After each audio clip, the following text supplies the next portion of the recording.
क्या आपने कभी सोचा है कि जो आपकी लाइफ में हो रहा है क्या वो पहले से लिखा हुआ है?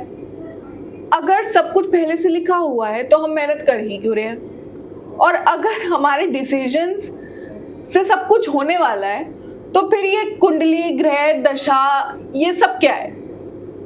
मुझे लगता है ये सवाल हम सबने कभी ना कभी सोचा ही होगा। Welcome and welcome back to my channel Shri Sahdev and we are talking about this topic today. आज हम इस बारे में बात करने वाले हैं और अगर आप नए हैं तो प्लीज सब्सक्राइब करना ना भूलें। वैदिक एस्ट्रोलॉजी के अकॉर्डिंग हम जब जन्म लेते हैं, जो ब्रह्मांड, हमारा जो यूनिवर्स है, कहाँ कौन से प्लैनेट्स होते हैं, वो एक समझ लो स्क्रीनशॉट डाल के हमारी कुंडली बना देते हैं। ठीक है, कुंडली एज इन जिसको हम लग्न चार्ट कहते हैं, जो कि एस्ट्रोलॉजिस्ट यूज करते हैं for their language. For your language it's a कुंडली। एक तरह से आप समझ लो जो पिछला आपने कर्म किए होंगे उसका ब्लूप्रिंट, और एक तरह से आप समझ लो जो अभी आप कर्म करोगे, मतलब जो इवेंट्स होंगे इन दिस जन्म, वो। ठीक है, हर ग्रह को एक अलग एनर्जी रिप्रेजेंट करती है। लाइक सूर्यदेव को बोला जाता है that is your atmakaraka. Moon को बोला जाता है that is your man, your emotions. Mangal को बोला जाता है your action and courage. Budh is for communication and intelligence. Guru is wisdom. Shukra is for relationships and luxury. Shanidev is for discipline. इसको हम बहुत डिटेल में बात करेंगे कभी प्लैनेट्स के बारे में। लेकिन एक बात मुझे बहुत इंटरेस्टिंग लगती है एस्ट्रोलॉजी में, कि आमतौर पे लोग बोलते हैं कि कुछ लोग बोलते हैं कि कुछ प्लैनेट्स बहुत बुरे होते हैं, कुछ लोग बोलते हैं कुछ प्लैनेट्स बहुत अच्छे होते हैं। प्लैनेट्स में राहु केतु भी आते हैं, मैंने उनके बारे में बात नहीं करी, but we will talk about in detail in future. वो भी ऐड होते हैं। लोग बोलते हैं ना राहु ठीक करो, केतु ठीक करो। I know it's very very interesting topic. Okay, now we will understand one thing. एक कॉमन अंडरस्टैंडिंग है कि प्लैनेट्स इन्फ्लुएंस करते हैं, ठीक है, कंट्रोल नहीं करते। आपके वो जो इवेंट्स है वो कंट्रोल नहीं कर पाएंगे, इन्फ्लुएंस जरूर करेंगे उस चीज, जहां भी वो जिस भी घर में बैठेंगे। फिर एक आता है दशा का कॉन्सेप्ट। ठीक है, दशा को ऐसे समझो जैसे लाइफ के अलग अलग चैप्टर्स हैं।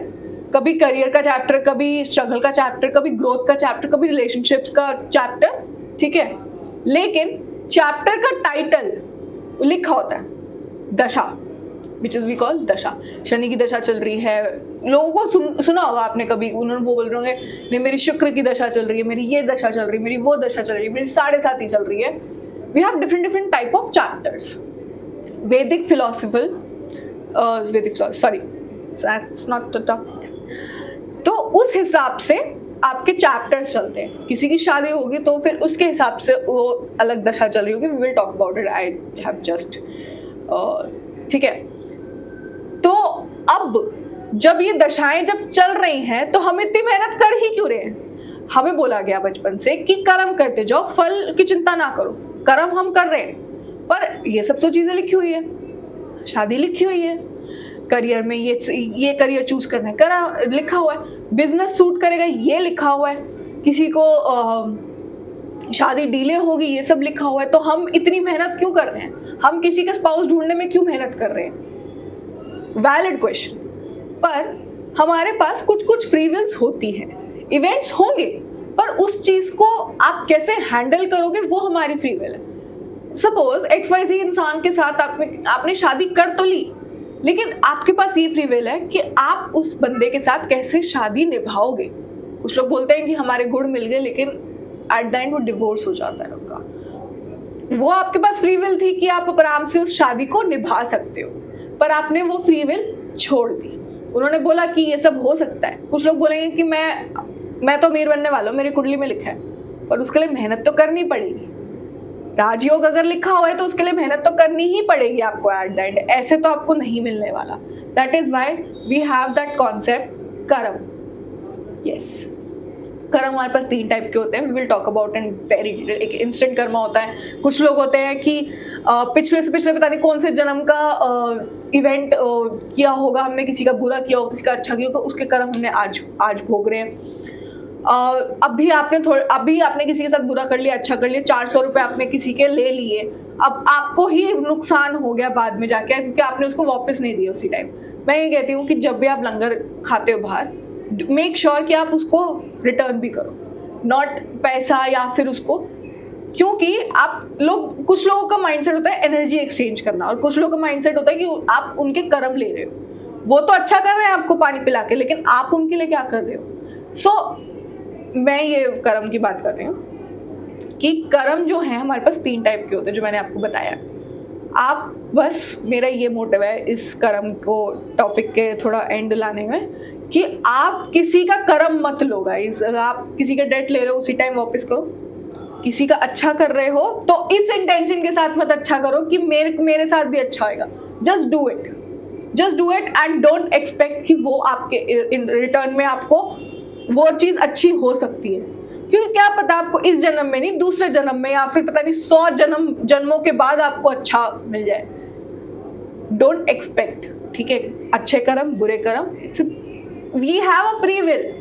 तो फ्री विल में हम अच्छे कर्म कर सकते हैं। अगर आप किसी का अच्छा कर रहे हो या किसी का बुरा कर रहे हो, यहाँ दिमाग लगा के करना, ठीक है? एक सेकेंड, सॉरी फोन आ गया था। ओके, सो भगवत गीता के अकॉर्डिंग ये भी लिखा है कि तुम्हारा अधिकार सिर्फ कर्म पर है, ठीक है, फल पर नहीं है। अगर सब कुछ बिल्कुल ही फिक्स्ड होता तो शायद कर्म करने पर इतना जोर नहीं दिया जाता कि कर्म करते जाओ। और अगर सब कुछ हमारे कंट्रोल में होता है तो शायद कुंडली और ये दशा का कंसेप्ट आता ही नहीं। इसलिए मुझे लगता है कि जिंदगी ना सिर्फ डेस्टिनी है और ना सिर्फ फ्री विल है। शायद कुछ बड़े इवेंट्स पहले से तय होंगे, किसी का एक्सीडेंट पहले से तय होगा, किसी की शादी पहले से तय होगी, लेकिन उन इवेंट्स के बाद हम कैसे सोचते हैं, कैसे रिएक्ट करते हैं, कैसे डिसीजंस लेते हैं, वो हमारी फ्री विल है। कुंडली डायरेक्शन दिखाती है, ग्रह जो प्लैनेट्स होते हैं प्रभाव डाल सकते हैं, दशा उस समय की चीजें संकेत दे सकती है कि उस समय पर क्या हो सकता है, लेकिन चलना हमें ही पड़ता है। शायद इसीलिए कुछ लोग किस्मत पे बिलीव रखते हैं, शायद इसलिए जिंदगी सिर्फ किस्मत से नहीं चलती है, मैं बता दूं, और सिर्फ मेहनत से भी नहीं चलती है। दोनों का अपना अपना रोल होता है। अब मैं आपसे पूछना चाहती हूँ कि क्या आप मानते हो कि सब कुछ पहले से लिखा हुआ है, या आपके कर्म या फिर ये सब डेस्टिनी की चॉइसेस है?